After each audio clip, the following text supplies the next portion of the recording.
As the year winds down, I like to take inventory of my progress over the last year, and my goal was to acquire 3 new properties. And I'm happy to say that I just closed on my 3rd and final property for 2021. Today I'll break down the last 2 deals with all the details and the numbers and why I selected these specific properties.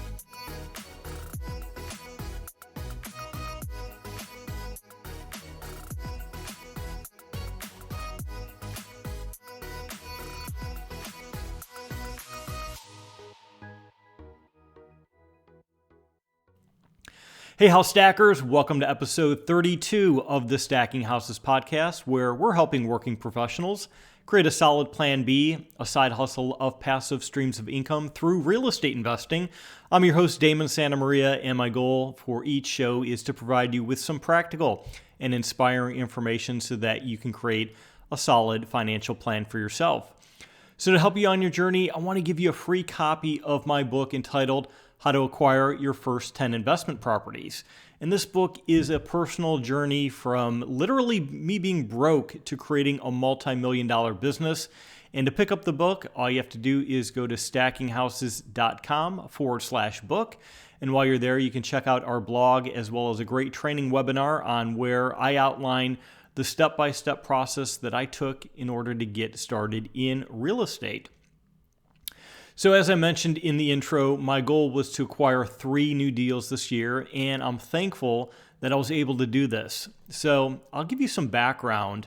I had a property in Florida near Tampa, and for years it was problem-free. I literally had, the best tenants who would pay their rent on time every month. They would make small fixes around the house, and if something major came up, they would help coordinate getting the right maintenance companies over there to repair whatever was broken. Because they were always honest and transparent with me, I decided I could self-manage the property and save myself 8% in management fees. But with many investments, sometimes circumstances change, and big ticket items were eating up my cash flow. The insurance due to hurricanes had nearly doubled, and the taxes were skyrocketing because the value of the property had gone up so much. So one day I was poking around on Zillow and noticed that the value of the property was at an all-time high. There was also that section where Zillow would make me an offer to buy the house. And as many of you have seen in the last few months, Zillow was forced to discontinue this program because they had literally bought too much inventory at inflated prices, and they weren't able to offload them in an appropriate amount of time. So I'm going to go off on a tangent here, but I think what Zillow was doing was borderline criminal. On one side of the house, they're buying properties, perhaps at extremely inflated prices, and on the other side of the house, they're raising the Zestimate on all of the other properties that they had owned based on the comp of, just that one overvalued house that they just bought. And as you're well aware, with single-family homes, the value is not derived off of the net operating income or the cap rate, similar to what you see with commercial properties. It's actually determined based off of market comps of similar properties in the area. Well, if you could use your own comp to artificially inflate the value, you could then justify raising the price for the other 10 properties that you own in the area. So if this isn't market manipulation, I don't know what is, but I'll digress and, back to my Florida property. So to kind of give you a highlight, I bought this property for $87,900. And then I sold it for roughly $30,000 over the market rate to Zillow, and they paid me $219,000. So I made a killing off this property, and probably one of the few folks that actually used Zillow's market manipulation to my advantage. But now I'm sitting on a bunch of cash. What do I do now? So as you all know, cash is trash. That is constantly being eroded away by that silent killer known as inflation. So I needed to invest the cash as soon as possible. Now, my first goal was to find a deal that would replace the cash flow from the Florida property, which was about $400 a month. So I reached out to my good buddy, Justin Harima, who sells land contracts in Michigan. So check out podcast episode number 12, where Jim and I interviewed Justin. He takes you through how land contracts work and how to buy them if you're interested. But I reached out to Justin and I was able to acquire another land contract in Michigan for about $39,000. And with land contracts, I'm also acting as the bank for the home borrower that can't get traditional financing. And I like this deal because the owner had been in place since 2019 and I could see his payment history. He might have, made a couple of late payments, but he never missed a payment. And so the cash flow from this deal is $422 a month. Additionally, the owner is responsible for all of the maintenance, the taxes, and insurance, so it's a pretty passive investment. So with the first deal, I was able to replace my monthly income lost from the sale of the Florida property, but I also had a large surplus of cash left over, over and above the $39,000 that I spent on the first land contract. So I contacted another network broker to find a larger deal where I could invest the remaining portion, and that's exactly what I did.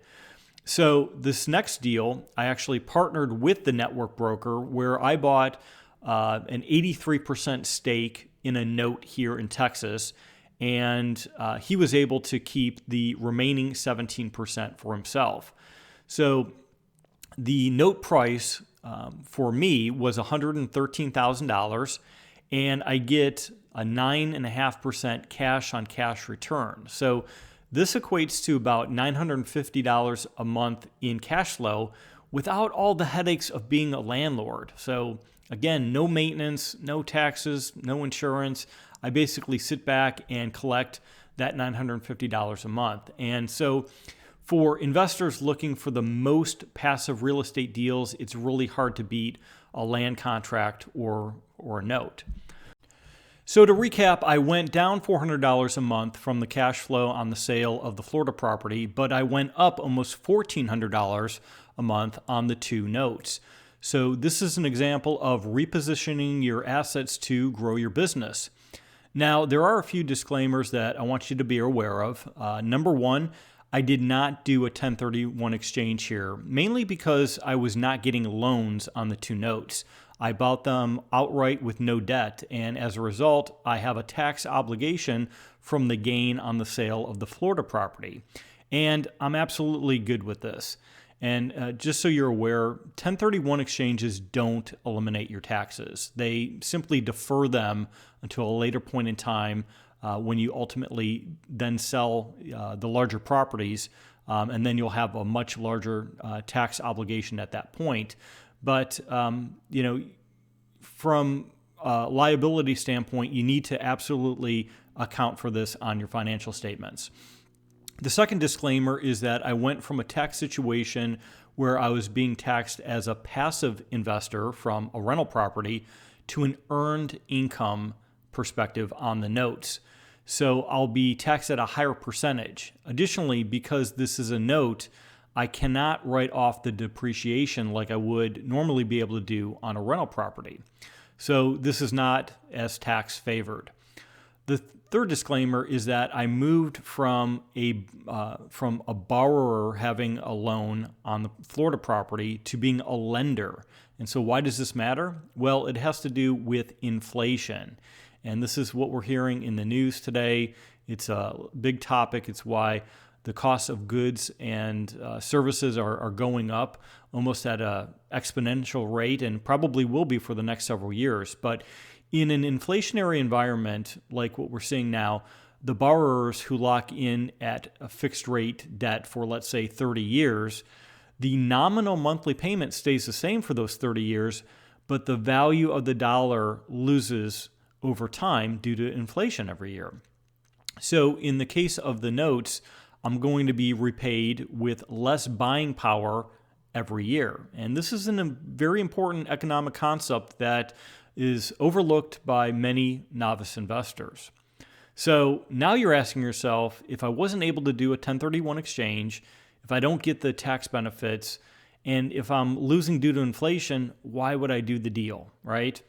Well, I did these deals because it was a net $1,000 of positive cash flow every month. And this is money that I can begin using today. I don't have to wait 30 years for me to sell a property to be able to use the equity in that property to grow my business. Also, when you look at the amortization schedule of both the deals combined, I spent a total of $152,000, but I'm going to get repaid a total of $298,000, which is basically doubling my money over time. So what I also like to do is go back to the original Florida deal and look at the out-of-pocket expense. So in total, I spent $26,000 on the down payment and the closing costs for that property. And over time, I'm going to turn that $26,000 into over $300,000 when you add up everything, assuming that the borrowers keep with the payment schedule, etc.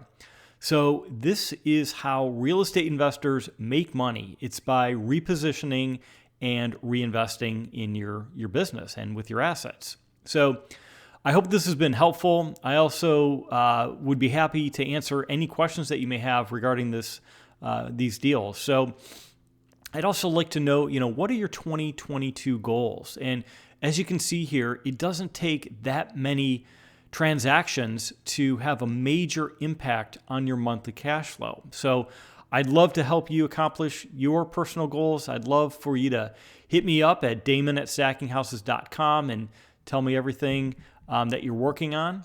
So hopefully if you're seriously considering investing and reinvesting in your education and yourself and becoming a professional, I highly encourage you to sign up for Stacking Houses Academy, where you're going to learn the step-by-step process that Jim and I took to each grow our multi-million-dollar businesses. And here's the best part. Today, through the end of the year, which I'm recording this on December 21st, you have literally 10 days to receive the holiday sales price, where you can get Stacking Houses Academy for 50% off the retail price of $997, which is only $497. So Jim and I really want you to go into the new year ready to make an impact on your net worth and your cash flow. So be sure to check that out at stackinghouses.com. And as I end with every show, you look over my shoulder, you're going to see a like, a share, a subscribe. So I would appreciate a review on the platform that you're listening on, because it really does help some of us little guys that are just getting started on our podcasting journey, and it also helps other house stackers find our great content.